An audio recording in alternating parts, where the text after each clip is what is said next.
Welcome to day 6 అందాల పోటీలో ముగిశాయి అందమైన జీవితాల చీకటి కోణం ఇవాళ చర్చనీయాంశంగా మారింది.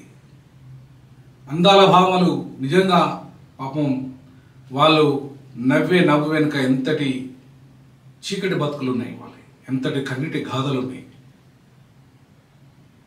ఎందుకు ఇలా వాళ్ళు దాన్ని ఎదిరించి ఆ చీకటిని ఎదిరించి వాళ్ళ మీద జరుగుతున్న అన్యాయాలను ప్రశ్నించి ఇవాళ అందాల భామలుగా ప్రపంచంలో ఒక ధీర వనితలుగా ముందుకొచ్చారు. ఎట్లా ముందుకొచ్చారు, ఏ రకమైన పరిస్థితులు ప్రపంచవ్యాప్తంగా భారతదేశంలో కూడా ఇప్పటికీ మహిళ 2వ తరగతి ఆమెకి ఇప్పటికీ కూడా సమానంగా పురుషులతో సమానంగా కూర్చునే అర్హత లేదు. ఇప్పటికీ కొడుకు మాత్రమే తండ్రి చేస్తే కొరిగి పెట్టాలి, కూతురు కాదు. ఇది మనవాద సంస్కృతి. దుష్టి సాంప్రదాయాలు, మనవాద సాంప్రదాయాలు, కుల సాంప్రదాయాలు, మత సాంప్రదాయాలు, ఇలా అనేక ట్రైబల్ సాంప్రదాయాలు పేరు మీద ఇవాళ మహిళ అణచివేతకు గురి అవుతున్నది. పురుషుని యొక్క ఆధిపత్యం ఇవాళ అడుగడుగునా ఉన్నది. ఇవాళ మనకు ఏదైతే తెలంగాణలో కవితకు అర్హత లేకుండా కేవలం కొడుకుకు మాత్రమే పెద్దపీట వేసి ఆయన మాత్రమే ముఖ్యమంత్రి చేయాలనుకుంటున్నారు కేసీఆర్. కవిత పాపం ఎంత పెద్ద త్యాగం చేసినా చివరికి లెక్కర్ స్కామ్లో ఇరుక్కొన్నా కూడా ఆయన పరిస్థితి ఏమైందో నెక్స్ట్ వీడియోలో మనం డిస్కస్ చేద్దాం. అయితే అంటే అక్కడ మహిళ కాబట్టి కవితకు అవకాశం లేకుండా పోతున్నారు.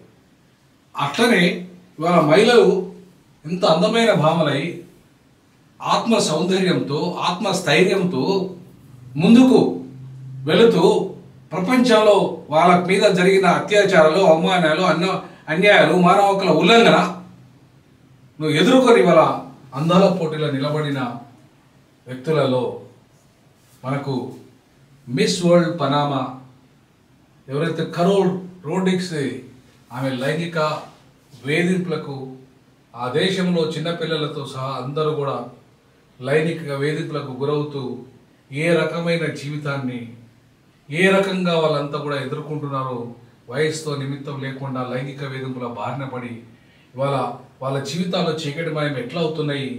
ఈ తరహా వేధింపుల గురించి మాట్లాడడం కష్టమే, కానీ ఎక్కడో ఒక దగ్గర మాట్లాడాలి, దానికి ముగింపు పలకాల అని చెప్పేసి మహిళల మీద లైంగిక వేధింపులు బాధితులు రాలైన ఇవాళ Carol Rodriguez from Miss World Panama ఆమె కూడా అనేక వివక్షతలను, లైంగిక వేధింపులను ఎదుర్కొన్న వ్యక్తి.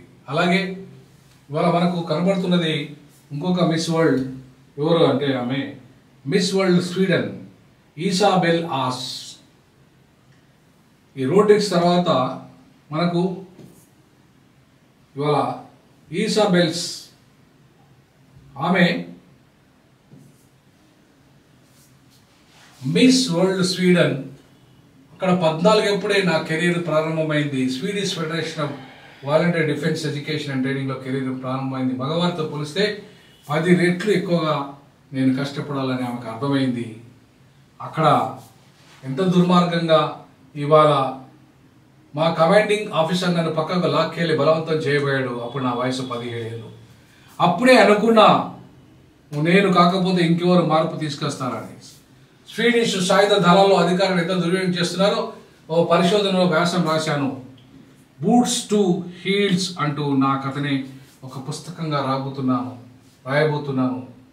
నాలాంటి అమ్మాయిల రక్షణ కోసం స్వీయ రక్షణ తరగతులు ప్రారంభించాను. పురుషాధిక్య సమాజంలో మహిళలు తమను తాము రక్షించుకోవాలంటే లింగ సమానత్వం కావాల్సిందే అని చెప్పేసి ఎంత గొప్ప సందేశాన్ని ఇవాళ ఈ ప్రపంచంలో ఉన్న మహిళా లోకానికి ఇస్తున్నది ఇవాళ మన మిస్ వరల్డ్ స్వీడన్.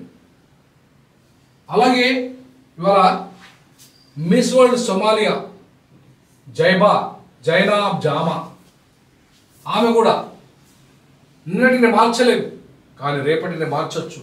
చిత్రమవుతున్న మహిళా జీవితాలు ఆఫ్రికా సమాజంలో అడుగడుగున వాళ్ళు ఎదుర్కొంటున్న వివక్షత ఇవాళ చిన్న వయసులోనే అక్కడ 14 ఏళ్లలోనే వాళ్ళకి కన్యత్వానికి సంబంధించి ఇవాళ మహిళలు చేసి సెక్స్ వర్కర్లుగా వాడుకుంటున్న పరిస్థితి. 14 yearsను వాళ్ళను ఒక ఆట బొమ్మగా, ఆట వస్తువుగా, బలవంతంగా సెక్స్లో దింపుతూ వ్యభిచారాన్ని నడిపిస్తూ సొమాలియాలో ఏ రకంగా వాళ్ళ జీవితాలు చీకటిమయమైపోతున్నాయి, వాళ్ళని ఏ రకంగా అక్కడ పెద్ద ఆ మర్మాంగం దగ్గర బ్లేడ్లతోని, కత్తర్లతోని కోసేస్తూ పాశవిక ఆనందాన్ని అనుభవిస్తున్న మగ జాతి అహంకారాన్ని, మగ జాతి ఏ విధంగానైతే అమ్మాయిల మీద, బాలికల మీద రేపులు చేస్తూ ఏ రకంగా చిత్రహింసలకు గురి చేస్తున్నారు అని చెప్పేసి ఇవాళ ఆమె అక్కడ జరుగుతున్న సొమాలియాలో మహిళలపై జరుగుతున్న అన్యాయాల మీద కొట్లాడుతుంది. ఫిమేల్ ఇనిషియేటివ్ ఫౌండేషన్ పేరు మీద ఆమె ఉద్యమం చేస్తుంది. మహిళలకు కూడా సమాన హక్కులు ఉంటాయి, పురుషులతో పాటు సెక్స్ హక్కులు ఉంటాయి, సమానమైన జీవితం ఉంటుంది. పురుషులు ఒక్కదే కాదు, ప్రపంచం అంటే మహిళలు పురుషులు ఇద్దరూ సమానమే అని చెప్పేసి ఒక గొప్ప సందేశాత్మకంగా ఇవాళ మనకు మిస్ వరల్డ్ సొమాలియా జీవితం చెబుతున్నది. సో ఆ రకంగా మనం చూసుకుంటే ఇవాళ 16 ఏళ్ళప్పుడు రేపు గురయ్యాను. మన చిన్నతనంలో ఎలా ఉన్నది అన్నది ముఖ్యం కాదు, యుక్త వయసు వచ్చిన తర్వాత మనం ఏ రకంగా పోతున్నాం అనేది ఇంపార్టెంటు. ఇవాళ 16 ఏళ్ళకే రేపుకు నేను గురైపోయాను ఆఫ్రికా దేశంలో అని చెప్పేసి వాళ్ళు జాంబియా దేశంలో ఇంతకుముందు మిస్ వరల్డ్ సొమాలియా ఆమె 16 years వచ్చేసరికి ఆమె జీవితం ఏ రకంగా ఇవాళ రేపుకు గురైందో మనం చూసాం. సో ఈ రకంగా చూసుకుంటే మిత్రులారా, మనం ఎక్కడ చూసుకున్నా కూడా వీళ్ళ బతుకులకి పాపం ఆ పరిస్థితి ఉంది. అంటే ఎవరు కూడా సంతోషంగా లేరు అనడానికి ఇవాళ మనకు వీళ్ళ బతుకులే ఆధారం. చూడండి, చావు అంచుల దాకా నేను వెళ్ళొచ్చాను. నేను మానసికంగా ఎంతో ఇబ్బందిని ఎదుర్కొన్నాను. నన్ను అనేక రకాలుగా బయట సమాజం అంతా కూడా నన్ను మానసికంగా వేధించింది. ఇప్పటికీ అనేక మంది మహిళలు మానసిక ఆందోళనకు గురవుతున్నారు, డిప్రెషన్ బాధితులవుతున్నారు. అందులో నేను ఒకదాన్ని.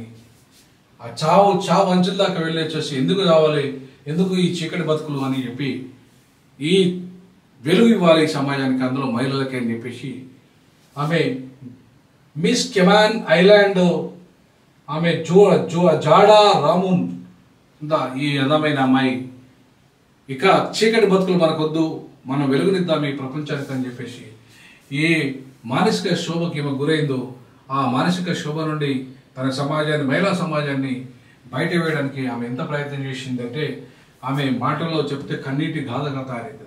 అలాగే మిస్ వరల్డ్ జమైకా తజెల్ లారికా బెనెట్ కూడా అదే పరిస్థితి. ఏమంటుంది, లింగ వివక్షత, మిస్ వరల్డ్గా గెలుస్తానా లేదా అన్నదే అప్రస్తుతం. కానీ తరతరాలుగా మహిళలు తీర్చిదిద్దుతున్నావు, మహిళగా విశ్వవేదిక పైన వారిని వినిపించాలనుకుంటున్న మా అమ్మమ్మ అందరూ తమ బాధలో శక్తిగా మలుచుకున్నారు. వారే ఈరోజు మీ ముందు ఇలా నిలిచారు. వారు ఎన్నో ఆకలి రాత్రులు గడిపారు. వాళ్ళు తినకపోయినా కడుపు నింపేవారు, నా కడుపు నింపేవారు. వారు మేల్కొన్నప్పటికీ నేను తనివితీరా నిద్రపోయే అవకాశం కల్పించారు. అయినప్పటికీ అకస్మాత్తుగా ఓ రాత్రి వేళ తలుపులు తట్టగా కొట్టిన శబ్దాలు, తర్వాత మూగరోధులు నాకేం అర్థమయ్యేది కాదు. పొద్దున్నే చూసేసరికి అంతా నిశ్శబ్దం. అది గృహ హింస. ఇక్కడ ప్రేమకు నియమాలు ఉంటాయి, భద్రతకు మాత్రం ఎలాంటి హామీ ఉండదు. అప్పుడు నేను అనుకున్నాను, మహిళలకు సాధికారత కల్పించాలి, లింగపరమైన వివక్షతకు వ్యతిరేకంగా గలమెత్తాలి. ఇక్కడి నుంచే, ఇంటి నుంచే మార్పు మొదలు కావాలి. మా సొంత పట్టణంలో ఈ కార్యక్రమం ప్రారంభించాను. ప్రతి మహిళకు ఈ ప్రపంచంలో రక్షణ ఉందనే భావన కల్పించాలి, అదే నా ప్రయత్నం అంటూ మనకు మిస్ వరల్డ్ జమైకా లారికా బెనెట్ ఇస్తున్న సందేశం, ఎంత అద్భుతమైన సందేశాలు మనకు ఇవాళ కనబడుతున్నాయి. ఆదివాసీ బిడ్డ, ఇలా ఆదివాసీ గౌరవ ప్రతీక, ఆదివాసీ జీవితంలో ఇలా ఎన్నో రకాల అవమానాలను ఎదుర్కొని కెనడా నుంచి వచ్చింది బిడ్డ ఎమ్మా మ్యారిసన్. వాళ్ళ సాంప్రదాయము విచిత్రంగా ఉంటుంది. కెనడా నుంచి ఆదివాసీ బిడ్డ మహిళా మిస్ వరల్డ్ వేదికపైకి రావడం ఇదే తొలిసారి, మొత్తం ప్రపంచ చరిత్రలో ఇదే తొలిసారి. సో ఇవాళ 600 మంది ఉండే ఒక పెద్ద మామూలు తెగలో, ఆదివాసీ తెగలో పుట్టింది. ఆ తెగ అమ్మాయిలు మహిళలు ఎదుర్కొనే కష్టాలు వర్ణనాతీతం. నేను దాదాపు 12 సార్లు హత్య చేయబడి ఉండాలి. ఇప్పటికీ మా జాతి ప్రజలు కెనడాలో ఎన్నో ఇబ్బందులు ఎదుర్కొంటున్నారు. మరి ముఖ్యంగా రెసిడెన్షియల్ స్కూల్ వ్యవస్థ కారణంగా మా ఇళ్ళ నుంచి బలవంతంగా పిల్లలు తీసుకెళ్లి ఈ స్కూల్లో చేర్పిస్తారు. మా భాష, మా సంస్కృతి అన్నింటినీ నాశనం చేస్తున్నారు. దాదాపు 10,000కు పైగా మా జాతి ప్రజల సమాధులు ఈ రెసిడెన్షియల్ పాఠశాలలో ఉండి ఉంటాయి. మా ఆంటీ, అంకుల్ సమాధులు కూడా దానిలోనే భాగం. ఇవన్నీ చూస్తూ పెరిగిన నా అమ్మే స్ఫూర్తి, మనం పడే బాధకు ఓ మహోన్నత కారణం ఉండాలని చెప్పేసి ఆమె నూరిపోషాలు క్షమాగుణం గురించి తెలిపారు. ఇవే నన్ను ధైర్యంగా ముందుకు నిలబెట్టినాయి. మా ఇంటిని ఓ వసతి గృహంలో మార్చేందుకు ప్రోత్సహించాయి. మేము 10 మంది పిల్లలకు వసతి కల్పించడంతో పాటు వారి జీవితాల్లో మార్పు తీసుకొచ్చాం. మిస్ వరల్డ్ పోటీలకు రావడానికి కారణం కూడా ఓ మహోన్నతమైన లక్ష్యం కోసమే.